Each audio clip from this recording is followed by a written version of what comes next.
Hello दोस्तों, आपका स्वागत है आपके अपने यूट्यूब अर्णव केमिस्ट्री क्लासेज पर। आज हम आपको पढ़ाएंगे केमिस्ट्री के कुछ बेसिक चीज़ें। ठीक है, तो स्टार्ट करते हैं।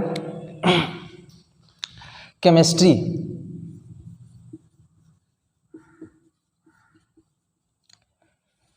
मीन्स रसायन विज्ञान।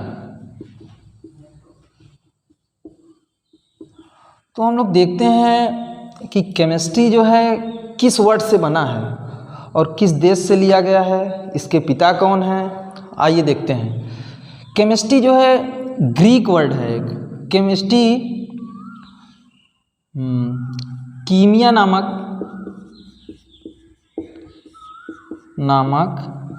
ग्रीक वर्ड से लिया गया है। कीमिया का मतलब होता है काली मिट्टी, काली मिट्टी।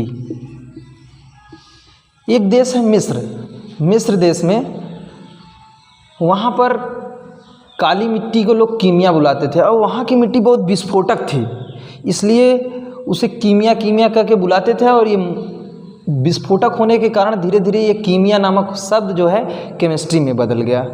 ये जो है मिस्र देश से जो है लिया गया है।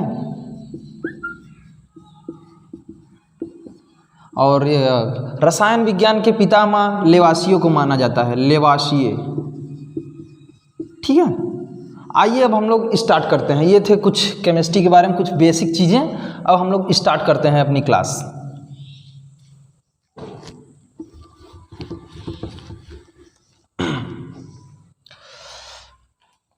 देखो, इस पूरे ब्रह्मांड का निर्माण मात्र दो चीज़ों से हुआ है। पहली चीज़ तो है एक द्रव्य, दूसरा है ऊर्जा। द्रव्य और ऊर्जा को हम लोग मिलाएंगे तभी किसका निर्माण होता है? ब्रह्मांड का, यूनिवर्स का निर्माण होता है। ठीक है, रही बात ऊर्जा की, इसको तो हम लोग थर्मोडायनेमिक्स में पढ़ेंगे। और रही बात द्रव्य की, अब हम लोग द्रव्य को क्लासीफाई करते हैं और इसी के साथ धीरे धीरे अपनी क्लास को आगे बढ़ाते हैं। द्रव्य, इसको बोला जाता है मैटर, द्रव्य। पृथ्वी पर अगर मुख्य रूप से देखा जाए तो द्रव्य तीन टाइप के हो सकते हैं: ठोस, द्रव, गैस। कौन कौन से? ठोस, द्रव, गैस। अब नई नई बुक्स आ गए हैं तो उसमें आप जो है द्रव्य की 5 अवस्थाएं पाएंगे। आप द्रव्य की 5 भौतिक अवस्थाएं पाएंगे। कौन कौन से? ठोस, द्रव, गैस, प्लाज्मा, बोर्स, कंडेंसेंट, बोले तो BC। ठीक है, तो हम लोग आगे चल के देखते हैं। ठोस को हम लोग बोलेंगे सॉलिड, द्रव को बोलेंगे लिक्विड, गैस है। ओके, आइए हम लोग थोड़ा पढ़ते हैं। ठोस किसको कहते हैं? ठोस जिसका आकार और आयतन दोनों क्या होता है? निश्चित हो। दोनों क्या हो? निश्चित हो, ठोस कहलाते हैं। और द्रव क्या होता है? द्रव जिसका आयतन तो निश्चित होता है, निश्चित, लेकिन आकार अनिश्चित। जैसे कि हम एक छोटा सा एग्जाम्पल लेकर समझते हैं। जैसे एक गिलास में पानी है, ठीक है, एक गिलास में पानी है। अगर मान ले उसमें गिलास में मान ले 300 ग्राम पानी है। अगर हम जब तक ग्लास में है तो ग्लास के आकार के होगा, अगर उसको हम ज़मीन पर गिरा देंगे तो उसका आकार कुछ परिवर्तित हो जाएगा। इसलिए उसका आकार क्या है? अनिश्चित है। लेकिन पानी तो उतना ही रहेगा, इसलिए इसका जो है आयतन निश्चित होता है और आकार क्या होता है? अनिश्चित होता है। अब आते हैं गैस पे। इसका आकार और आयतन दोनों क्या होते हैं? अनिश्चित होते हैं। क्या होते हैं? अनिश्चित होते हैं। इसका ना जिस बर्तन में रखा जाएगा उसी के आकार का हो जाएगा। और रही बात आयतन की, आप जो है जैसे मान लो एक आती है ना परफ्यूम वगैरह, चाहे आप इसको छोटे से डिब्बे में भर सकते हो, चाहे एक पूरे कमरे के हॉल में भी भर सकते हो, इस पूरे कमरे के हॉल में भी भरा जा सकता है। इसलिए ना तो इसका आकार निश्चित है, ना तो आयतन निश्चित है। इसी को हम लोग बोलते हैं क्या, गैस। इसकी और ढेर सारी प्रॉपर्टीज़ हैं, इसको हम लोग आगे पढ़ेंगे आगे क्लासेस में। जैसे हम लोग इंटर में जब जाएंगे 12 में, तो यहाँ पर सॉलिड स्टेट का एक अलग चैप्टर पाएंगे, 11 में फिजिक्स में गैस का अलग चैप्टर पाएंगे, द्रव का अलग चैप्टर पाएंगे, उसके बाद हम लोग पढ़ते हैं। लेकिन अब आते हैं हम लोग कुछ नया पढ़ते हैं, जहाँ से एकदम केमिस्ट्री एकदम बेसिक्स लेंगे, ठीक है। देखो द्रव्य था मेन ना, द्रव्य पदार्थ सब्सटेंस। द्रव्य पदार्थ को हम लोग मुख्यतः दो भागों में बांटेंगे, शुद्ध पदार्थ और क्या, अशुद्ध पदार्थ। शुद्ध पदार्थ बोले तो प्योर सब्सटेंसेस, प्योर सब्सटेंस, और इसको बोलते हैं अनप्योर सब्सटेंस, अनप्योर सब्सटेंस, ठीक है। तो शुद्ध पदार्थ को हम लोग दो भागों में बांटते हैं, कौन कौन से, तत्व और यौगिक, ठीक है। तत्वों को भी हम लोग मुख्यतः तीन भागों में बांट कर पढ़ेंगे, कौन कौन से, धातु, अधातु और उपधातु। अशुद्ध पदार्थ को भी हम लोग मुख्यतः दो भागों में बांटेंगे। एक को बोलेंगे अशुद्ध पदार्थ को, या फिर ऐसे आप बोल सकते हो मिश्रण, ठीक है। मिश्रण को हम लोग दो टाइप में बांटेंगे, एक को बोलेंगे समांगी मिश्रण, दूसरा आता है विषमांगी मिश्रण, ठीक है। समांगी मिश्रण और विषमांगी मिश्रण। विषमांगी मिश्रण भी दो टाइप के होते हैं, एक को बोलते हैं कोलाइड, एक को बोलते हैं निलंबन। ओके, आइए अब हम लोग आगे चलते हैं। द्रव्य क्या चीज़ होता है, जिसका कुछ आकार हो, कुछ आयतन हो, जिसका अनुभव हम अपनी ज्ञानेंद्रियों द्वारा कर सकें, वो सब क्या है, द्रव्य है। इस संसार में पूरे यूनिवर्स जितना कुछ दिखाई दे रहा है सब क्या है, द्रव्य हैं। उन्हीं को तो हम लोग अभी जो क्लासीफाई किए थे ना तीन भागों में, कुछ ठोस हैं, कुछ द्रव हैं, कुछ गैस हैं, ठीक है। तो आते हैं हम लोग शुद्ध पदार्थ पे, अपने टॉपिक पे। शुद्ध पदार्थ प्योर, जो केवल एक चीज़ों से मिलकर बना हो, प्योर होना चाहिए। और मतलब जिसका, ऐसा बोल सकते हो, जिसका संगठन एक निश्चित हो, उसे कहते हैं शुद्ध पदार्थ। दो या दो से अधिक तत्वों का, या फिर दो या दो से अधिक तत्वों का जिनका मतलब संगठन निश्चित होता है, वो शुद्ध पदार्थ कहलाते हैं। वे दो या दो से अधिक पदार्थ जिनका संगठन अनिश्चित होता है, उसे हम लोग क्या बोलेंगे, अशुद्ध पदार्थ या फिर मिश्रण, ठीक है। शुद्ध पदार्थ और अशुद्ध पदार्थ हो गए ना। तो आते हैं हम लोग तत्व किसे कहते हैं। ऐसा समझ सकते हो आप, तत्व जिसको हम लोग विभाजित ही नहीं किया जाता, जितनी छोटी छोटी बारीक में वो तत्व होते हैं। जैसे आप इस समय पढ़ेंगे 118 तत्व हैं, ठीक है। 118 तत्व हैं, इनको एलिमेंट बोला जाता है, एलिमेंट, ठीक है। 118 तत्व हैं पीरियोडिक टेबल। अभी इसको हम लोग एक एक को बहुत अच्छे ढंग से पढ़ेंगे, बस ऐसे आपको अभी फंडामेंटल बता रहे हैं।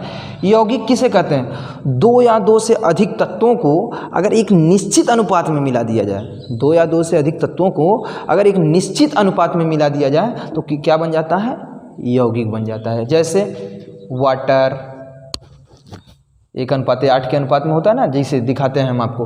हाइड्रोजन H2O है, हाइड्रोजन का वेट 1/2 और ऑक्सीजन कितना है 16, 2 1 जा 2 और ये 16, 2 1 जा 2, 2 8 जा 16, बोले तो 1:8 के अनुपात में आ गया। इसे हम लोग क्या बोलेंगे, यौगिक। यौगिक किसे कहते हैं, दो या दो से अधिक तत्वों को एक निश्चित अनुपात में मिलाने पर किसका निर्माण होता है, यौगिक का निर्माण होता है, ठीक है। अब आते हैं तत्व पे। तत्व को हम लोग कितने भागों में बांटे हैं? 3, धातु, अधातु, उपधातु। बोले तो इसको बोलते हैं मेटल, इसको बोलते हैं नॉन मेटल, इसको बोलते हैं मेटलॉइडी। ठीक है, धातु किसे कहते हैं? पुरानी परिभाषाएं के अनुसार चली जाएं, ढेर सारी आपको पुरानी परिभाषा में, जिसमें विद्युत सुगमता पूर्वक प्रवाहित हो सके, जिसमें अंदर चमक हो इत्यादि तमाम प्रकार के आपको जो है जिनके अंदर तन्यता का गुण हो, ये सब क्या होते हैं? धातु कहलाते हैं। लेकिन अब जो है ये भी हो सकता है, ये उसकी प्रॉपर्टीज कही जा सकती है। लेकिन अब धातु की परिभाषा हम लोग क्या देंगे कि धातु वे तत्व होते हैं, धातु वे तत्व होते हैं जो इलेक्ट्रॉन को त्याग कर धनायन बनाने की प्रवृत्ति रखते हैं, वो क्या कहलाते हैं? धातु कहलाते हैं। मैंने क्या कहा? धातु वे तत्व होते हैं जो इलेक्ट्रॉन को त्याग कर क्या बनाते हैं? धन आयन बनाते हैं, उन्हें क्या कहेंगे? धातु कहते हैं। जैसे देख लिया जाए, जैसे सोडियम, मैग्नीशियम, कैल्शियम, एल्यूमिनियम, ये सब तमाम प्रकार के आपको एग्जाम्पल में मिल जाएंगे। या फिर इसे शॉर्ट में जानना चाहते हैं तो जिसका नाम लो, मतलब ये 75% पर फॉलो करेगा, सब पे फॉलो नहीं करेगा, कि जैसे जिसका नाम लो अम आ जाए। जैसे कि हो गया आपका क्या बोलते हैं, सोडियम अम आ रहा है, मैग्नीशियम, कैल्शियम अम आ रहा है। अब जैसे आप ले लीजिए हीलियम, हीलियम तो एक अक्रिय गैस है, उसको तो आप धातु बोल नहीं सकते, मैंने बताया ना, इसलिए 75 60 पर या 70% पे ये नियम फॉलो होगा। फिर आगे चलते हैं अधातु, नॉन मेटल। अधातु क्या होते हैं? इसको मैंने बताया ना कि धातु वे तत्व होते हैं जो इलेक्ट्रॉन को त्याग कर क्या करते हैं? धन आयन बनाते हैं। जैसे हम आपको दिखाते हैं, सोडियम का एटॉमिक नंबर होता है 11 और इसका वेट होता है 23। इसका अगर इलेक्ट्रॉनिक कॉन्फ़िगरेशन करेंगे आप तो मिलेगा 2 8 1। ठीक है, बोरबरी के अकॉर्डिंग। ये अपनी कक्षा अस्थाई करने के लिए, अपनी कक्षा को अस्थाई बनाने के लिए क्या करना पड़ेगा? एक इलेक्ट्रॉन इसको त्यागना पड़ेगा। जब ये एक इलेक्ट्रॉन त्याग देगा, मतलब ये यहाँ से रिमूव हो गया, तो सोडियम के ऊपर जितने इलेक्ट्रॉन ये रिमूव करेगा उसके ऊपर क्या आ जाएगा? प्लस आयन आ जाएगा। इसी मतलब देख रहे हो ना, ये इलेक्ट्रॉन त्याग रहे हैं। जैसे मैग्नीशियम का परमाणु एटॉमिक नंबर 12, वेट 24 होता है, इसका इलेक्ट्रॉनिक विन्यास निकालोगे तो क्या आ जाएगा? 2 8 2। ये कितने इलेक्ट्रॉन को त्याग करेगा? 2 इलेक्ट्रॉन का। तो जितने इलेक्ट्रॉन को त्यागेगा ये, उतने आयन इस पे आ जाएंगे। 2 इलेक्ट्रॉन त्याग है भाई, जो देगा वो धन आयन होगा। तो कितने इलेक्ट्रॉन दे रहा है? 2 इलेक्ट्रॉन दे रहा है। ये मैग्नीशियम के ऊपर कितने धन आयन है? 2 धन आयन है। ओके, अब आगे चलते हैं। हम समझते हैं कि आपको ये धातु क्लियर हो जाएगा। अभी हम आपकी जब स्पेशल क्लासेस लेंगे 10th की, तो अलग धातु अधातु की जो है एक अलग चैप्टर्स पाएंगे। अभी बस इसे बता रहे हैं हम आपको, बाकी सब एक एक को अलग अलग चैप्टर में हम लोग अच्छे से पढ़ेंगे। ठीक है, आते हैं अब आगे, आ जाते हैं अधातु क्या होते हैं। अधातु वे तत्व होते हैं जो इलेक्ट्रॉन को ग्रहण करके ऋण आयन बनाने की कोशिश करते हैं या ऋण आयन बनाने की प्रवृत्ति रखते हैं, उन्हें हम लोग क्या कहते हैं? अधातु कहते हैं। जैसे एक एग्जाम्पल ले लिया जाए, मैंने क्या बोला, इसकी डिफिनेशन मैंने क्या बोला कि अधातु वे तत्व होते हैं जो इलेक्ट्रॉन को ग्रहण करके क्या बनाते हैं? ऋण आयन बनाने की प्रवृत्ति रखते हैं, उन्हें क्या कहते हैं? अधातु कहते हैं। जैसे एक छोटा सा एग्जाम्पल लेते हैं हम लोग, जैसे क्लोरीन है। ठीक है, क्लोरीन का परमाणु क्रमांक 17, वेट इसका कितना होता है? 30.55। चलिए आइए हम लोग बोरबरी के अनुसार इसका इलेक्ट्रॉनिक विन्यास निकालते हैं। थोड़ा भी समझते हैं बोरबरी नियम क्या है, इलेक्ट्रॉनिक विन्यास कैसे निकाल, सब आपको हम धीरे धीरे एक एक स्टेप में सिखाते जाएंगे। बस अभी इसे एक छोटा सा फंडामेंटल आपके सामने हम रख रहे हैं, क्योंकि ये हमारी वीडियो की पहली क्लास है, इसमें कुछ गलतियाँ भी होंगी, तो धीरे धीरे हम अपना जो है सुधार कर लेंगे। और आप लोग थोड़ा सपोर्ट कीजिएगा, जहाँ त्रुटियाँ हों आप लोग थोड़ा कमेंट बॉक्स में लिख दीजिएगा। ठीक है, चलो देखते हैं। तो इसका इलेक्ट्रॉनिक विन्यास निकालेंगे, 2 8 7 आ जाएगा, 2 8 7 आएगा। अब इसको क्या है, इसको अपनी वाय कक्षा में 8 इलेक्ट्रॉन पूरा करना है। तो 8 इलेक्ट्रॉन इसको पूरा करने के लिए क्या करना पड़ेगा? ये बताइए, ये 1 इलेक्ट्रॉन लेगा या फिर 7 इलेक्ट्रॉन त्यागेगा?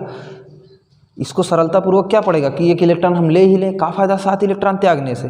तो ये एक इलेक्ट्रॉन किसी से लेगा तो इसकी कक्षा में कितने इलेक्ट्रॉन हो जाएंगे, तब 8 इलेक्ट्रॉन हो जाएंगे। जब 8 जाएंगे, जिसने जितने इलेक्ट्रॉन लिया, इसने जितने इलेक्ट्रॉन लिया उसके ऊपर मान लिया 1 इलेक्ट्रॉन लिया अपनी कक्षा पूरी करने, इसके ऊपर क्या आ जाएगा, ऋण आयन आ जाएगा। ठीक है, तो ये क्या है, आधातु। जितनी भी गैसें हैं पीरियोडिक टेबल में, जितनी भी गैसें हैं सब क्या हैं, अधातुएं हैं। ठीक है, धातुएं अधातुएं हो गया। अब आते हैं उपधातुएं पे।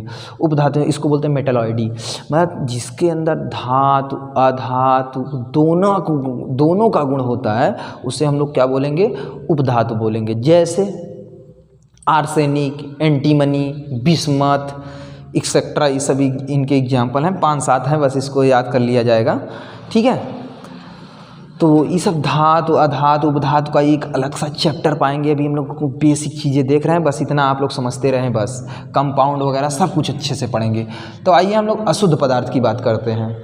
अशुद्ध पदार्थ क्या होता है? अच्छा, कोई चीज़ अशुद्ध कब होता है? जब किसी चीज़ में आप 2 या 2 से अधिक चीज़ मिक्स करेंगे तभी तो भाई अशुद्ध होगा। क्यों? हाँ, जब 2 या 2 से अधिक पदार्थों को मिलाने पर, मतलब एक अनिश्चित अनुपात में मिला हो, मतलब या बिल्कुल जिसका संगठन निश्चित ही ना हो, उसी को क्या बोलेंगे, अशुद्ध पदार्थ बोलेंगे। क्लियर है? इसको अनप्योर सब्सटेंस अंग्रेजी में बोला जाता है, इसको मिक्सचर बोला जाएगा।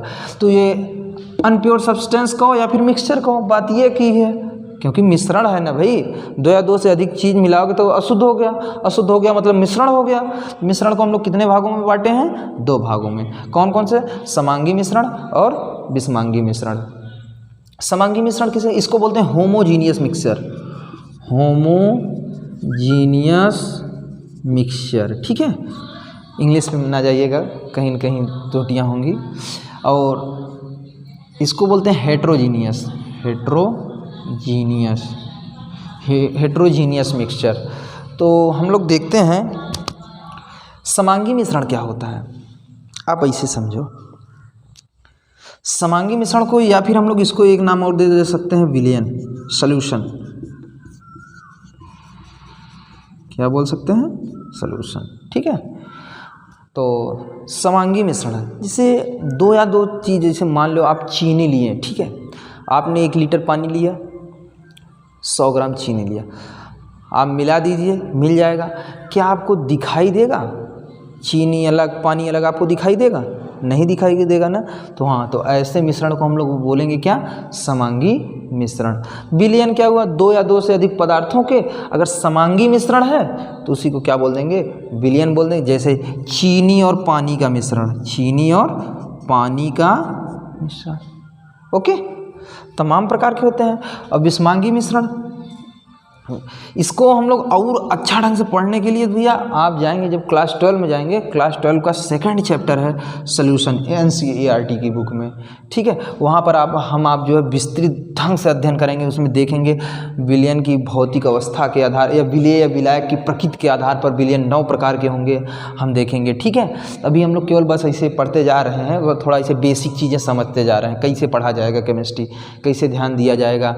अभी ढेर सारे बच रहे हैं, जैसे धातु अधातु उपधातु के कुछ सम प्रॉपर्टीज़ हैं, इनको ध्यान दिया जाएगा। तत्वों के बारे में 118 तत्व हैं, इनका इलेक्ट्रॉनिक विन्यास, कंपाउंड के बारे में यहाँ पर ढेर परसेंटेज निकालना सिखाना है। अभी ढेर सारे कुछ हैं, मोलरता, तमाम प्रकार की चीज़ें, न्यूमेरिकल भी हम आपको बताएंगे, छोटी छोटी चीज़ें ढेर सारी कुछ बताएंगे। ठीक है, अभी आप लोग टेंशन ना लीजिए, बस थोड़ा थोड़ा जैसे बताते जा रहे हैं ऐसे ध्यान दीजिए। तो ये हमारी फर्स्ट वीडियो आप सब जान ही रहे हैं, इसलिए इसमें कुछ ढेर सारी त्रुटियाँ होंगी। आप लोग कमेंट बॉक्स में प्लीज़ आप हेल्प कीजिएगा, जो गलतियाँ होंगी हम उसे सुधारने की कोशिश करेंगे। ठीक है, विषमांगी मिश्रण, जैसे आप मान लो बालू है, बालू के अंदर के कंकड़ और पत्थर मिला दीजिए तो क्या होगा? तो उसमें आपको बालू कंकड़ अलग दिखेंगे, और जो है बालू अलग दिखेगा, कंकड़ अलग दिखेगा। तो उसी को हम लोग बोलेंगे, क्या बोलेंगे? विषमांगी मिश्रण। ठीक है, तो ये सब आगे चल के हम लोग सब पढ़ेंगे। अभी कुछ ऐसी बेसिक चीज़ें हम आपको बता रहे हैं, बस इसी के साथ आज की क्लास ओवर।